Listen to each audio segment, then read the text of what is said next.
ये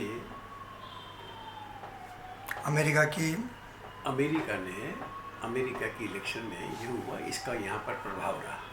लेकिन बाद में इसके अंतिम क्षणों में अमेरिका ने भी ये कह दिया कि हम 2050 तक हमारी जो कार्बन की निर्भरता है उसको 2005 के लेवल पर 80% हम कम कर देंगे। जर्मनी में लगभग यही बात कही। तो कई कंट्रीज़ ने वहाँ पर एक प्रकार से अपनी अपनी घोषणाएँ की हैं। कार्बन निर्भरता क्या है कि सारी बिजली जो है, बिजली किसी भी प्रकार से पेट्रोलियम प्रोडक्ट से पैदा नहीं होगी, चारकोल से पैदा नहीं होगी। आज हमारी बिजली जो है सारी चारकोल और पेट्रोलियम से पैदा होती है। तो इसलिए सबसे बड़ा कारण जो है इस कार्बन उत्सर्जन का ये है। तो अलग अलग कंट्रीज़ ने ये किया। तो ये एक बहुत ही बड़ा एक उपलब्धि थी कि इस प्रकार की घोषणाओं से ये COP22 समाप्त हुआ और उन्होंने कहा कि अपने अपने लेवल पर करेंगे। अब प्रश्न ये आया कि करने के लिए क्या करेंगे। तो अंतिम चरण में मतलब है 18 नवंबर को, आज तो 26 नवंबर 26 नवंबर है 2016 है, कोई ज़्यादा गैप नहीं हुआ है। तो 18 नवंबर को जो है इस बात का उन्होंने किया कि भाई 2018 तक इसके संबंध में नियम बना दो कि हर राष्ट्र की क्या क्या जिम्मेवारी है, क्या जिम्मेवारी नहीं होगी तो क्या करेंगे। तो इस विकल्प पर कि अब इसको एनफोर्स करने के लिए क्या नियम लागू किए जाएं, इस संबंध में 2008-18 तक का अंतिम अवसर दिया है कि 2000 तक कंप्लीट कर लें ताकि 2020 से जो है ये पेरिस एग्रीमेंट प्रारंभ हो जाए। और अगर ये होता है तो निस्संदेह जो है अगर हमारा टेम्परेचर, अब सबसे बड़ी जो है पेरिस एग्रीमेंट की घोषणा ये थी कि किसी प्रकार से हमें सबसे पहला ये प्रयत्न करना चाहिए कि 1.5 से 2% तक भी ये वृद्धि नहीं होने पावे। आज तो 1.5 के बराबर है। अब इससे जितनी बढ़ेगी तो इसको रोकना है 1.5 से ज़्यादा नहीं बढ़े। आज भी है तो हम जिंदा है, लेकिन अगर हम इसको कम करते जाते हैं तो वापस जो है हम पुनः उसी स्थिति में आ जाएंगे। इसलिए जो है ये पेरिस एग्रीमेंट की अपनी एक विशेषता है और एक COP22 में ये डिसीजन लिया है 2018 तक हम अपने नियम बना के और संसार को दे देंगे, जिस पर जो है क्रियान्वयन का एक शुरू हो जाएगा, जिसमें ये रहेगा कि भाई आपने किया कि नहीं किया है, उसको में ट्रांसपेरेंसी भी रहेगी, पारदर्शिता भी रहेगी, कोई किया कि नहीं किया। करने कैसे करें, कंपल तो कर नहीं सकते किसी को, लेकिन उससे रिक्वेस्ट तो कर सकते हैं। कई प्रकार की बातें हैं। तो इस प्रकार से जो है संसार के लिए मैं ऐसा मानता हूँ कि एक बहुत बड़ी उपलब्धि है, क्योंकि ये प्रेडिक्शन है कि 2000 अविरत अगर ये चलता रहा तो 2021वीं सदी के एंड तक आप देखिएगा इसका जो टेम्परेचर है वो 4.5 बढ़ जाएगा। 4.5 जिस रोज बढ़ जाए, ये तो 2 से भी ज़्यादा बढ़ जाएगा तो भी जो है समाप्ति की ओर आ जाएगी। अभी भी जो है देखिएगा न जाने कितनी बीमारियां हो रही हैं, कितने देश पानी में डूबने वाले हैं, अब इसका कोई अंदाज़ नहीं देगा। इसलिए गंभीरता का विषय है, गंभीरता को विषय को बड़ी गंभीरता से लोगों ने लिया है और लेने के बाद जो है इस पर हस्ताक्षर किए हैं। ट्रंप ने जब ये कहा था कि भाई हम इसको विड्रॉ करेंगे, ट्रंप के समझ में भी आ गया कि हम 2050 तक जो है ये 80% हमारे कार्बन पर निर्भरता ही हम समाप्त कर देंगे, सारी सोलर एनर्जी या जिस प्रकार से भी अन्य साधनों से हम बनाए। तो कार्बन का उत्सर्जन अगर ख़त्म हो जाता है तो कार्बन का उत्सर्जन एक बहुत ही खतरनाक स्थिति पैदा करता है। तो ये इम्बैलेंस हो गया है। अब देखिएगा कि जीवन जो है एक सृष्टि में एक प्रकार का, सृष्टि में जीव जंतु इन सब का एक अद्भुत रूप से हाथ है। जीवों की भी आवश्यकता है, जानवरों की भी आवश्यकता है, वाइल्ड लाइफ की भी आवश्यकता है, फॉरेस्ट की भी आवश्यकता है, खनिज की भी आवश्यकता है, दूसरी चीज़ों की आवश्यकता है। तो इनकी इम्बैलेंस हो चुका है।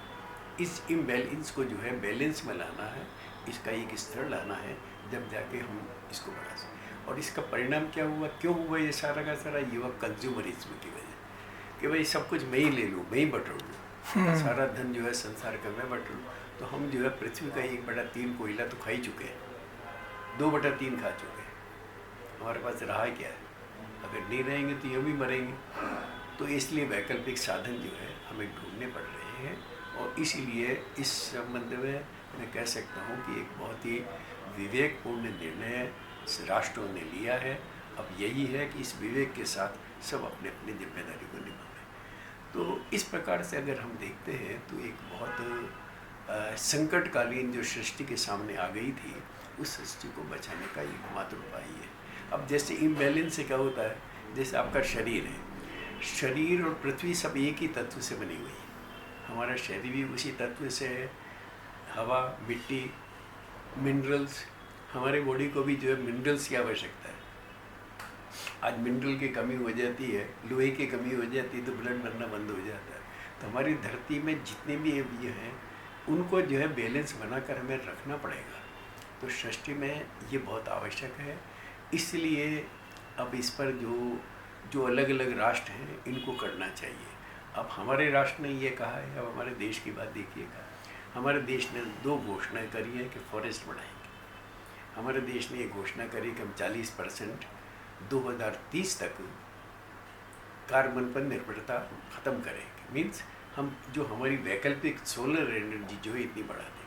अब डेवलपमेंट मुझे चाहिए, तो डेवलपमेंट के लिए बिजली तो मुझे चाहिए। शक्ति का उपाय तो केवल मात्र कोयले से और इससे ही होता है। तो इसलिए डेवलपमेंट और इसके बीच में एक कशमकश चल रही है। डेवलपमेंट भी ज़रूरी है, तो इस प्रकार के हमारे कानून बनने चाहिए कि इस डेवलपमेंट में किसी भी प्रकार का बाधा नहीं बने। आज हमारे कानून जो है वो एक प्रकार से वादक के रूप में है। अब फॉर कंजर्वेशन फॉरेस्ट एक्ट वो ये कहता है कि किसी भी फॉरेस्ट को आप काट नहीं सकते। जो फॉरेस्ट लैंड है उस फॉरेस्ट लैंड को नॉन फॉरेस्ट पर्पज से आप यूज़ नहीं कर सकते। अब मान लीजिएगा आज सीमा के पार है, सीमा की लड़ाई हो रही है, मुझे सीमा से वहाँ पर एक फॉरेस्ट आता है, वहाँ सड़क बनानी है, तो सड़क बनाने में कितनी परेशानी आएगी। सेंट्रल गवर्नमेंट से परमिशन लो, उस कमेटी के पास जाओ, जब तक तो दूसरा देश ही आक्रमण कर देगा। तो वहाँ से सेना को निकाल के लाना है, लोगों को निकाल के लाना है, सड़क कहाँ है, मैं निर्माण कार्य नहीं कर सकता। तो हमारे बहुत सारे पोल्यूशन के कानून हैं जिसकी वजह से हमारा डेवलपमेंट अधूरा रह रहा है। तो पोल्यूशन को रोकना भी ज़रूरी है। पोल्यूशन के कानून को थोड़ा सा इस प्रकार से बनाना कि सकारात्मक हो और किसी प्रकार का अवरोध पैदा करने वाले नहीं हो। सब्सटेंशियल 2015 में इंटरनेशनल ऑर्गेनाइजेशन जो राष्ट्रीय संस्था है, अंतर्राष्ट्रीय संस्था यूनाइटेड नेशन ऑर्गेनाइजेशन, उन्होंने एक मीटिंग करी कि भाई क्या करें। तो उनकी एक सभा में 68वीं उनकी जो सभा हुई उसमें ये घोषणा की कि हम जो है एक 17 जो है उन्होंने गोल निर्धारित किए, सतत विकास के 17 लक्ष्य उन्होंने निर्धारित किए और उसके 169 इंडिकेटर कि क्या क्या किया जाए कि संसार में गरीबी ख़त्म करो, संसार में समानता लाओ, संसार में लिंग भेद समाप्त करो और पर्यावरण को, आज सब ये मानते हैं कि पर्यावरण एक मानवीय अधिकार है। आज हमारी जो सर्वोच्च न्यायालय है उसके भी ये है कानून कि ये जो है एक पर्यावरण जो है एक मानवीय अधिकार है और मानवीय अधिकार की रक्षा करना सरकार का दायित्व है। इसलिए सरकार का दायित्व है वो पर्यावरण अच्छा रखे। ये वो नहीं है मैं अगर जो कहता हूँ भाई मेरे जो है इसकी वजह से मैं बीमार हो गया तो मैं सरकार के ऊपर दावा करके कंपनसेशन का दावा कर सकता हूँ कि बीमारी का कारण सरकार है कि पर्यावरण को शुद्ध नहीं किया। तो ये कानूनों में सुधार होना बहुत ज़रूरी है। पब्लिक भी जो है इस बात को समझ गई है कि उनको अपनी जो है कार्यशैली में परिवर्तन लाना पड़ेगा। आज हम जो डिपेंडेंट हैं, जैसे आज ये चल रहा है, खाने पे चल रहा है कि ये जो जंक फूड जो खाते हैं अपन मैदा आधारित, ये सारा जो है विनाशकारी है।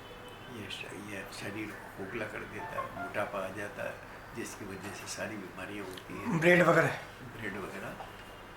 तो ये जो है काफ़ी हमें अपने लाइफ स्टाइल में परिवर्तन करना पड़ेगा। और जो कंज्यूमरिज्म का जो हमारा जैन सिद्धांत है, अनेकांत और अपरिग्रह, कम से कम परिग्रह करो, जो भी चीज़ हो राष्ट्र को दो। तो इस प्रकार से हम अगर इन अहिंसा, अपरिग्रह और अनेकांत, इनके आधार पर यदि हम चलें तो संसार को हम एक नई दिशा दे सकते हैं, हमारे जीवन शैली में हम परिवर्तन ला सकते हैं।